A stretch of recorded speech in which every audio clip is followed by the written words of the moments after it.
احترامي سيدي. اهلا وسهلا، تفضل. سيدي، في اعتراف كامل بعمليات الاحتيال، وبأنه المستحلب اللي انباع بالسوق للناس هو عبارة عن حليب حمير يا سيدي، حليب حمير. وفي هذا تبع المخبر بيأكد انه المستحلب هو عبارة عن حليب حمير، وفي قائمة بأسماء الزباين كلهم. وكل هدول كانوا زباين؟ وشلون قدرتوا تاخذوا كل هالاعترافات؟ ولو يا سيدي. برافو عليك.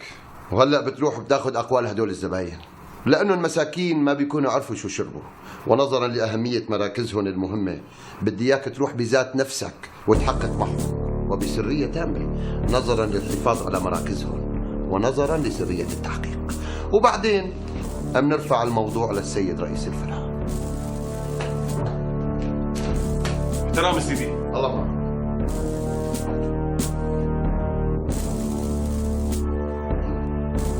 خمسة ضرب خمسة 25.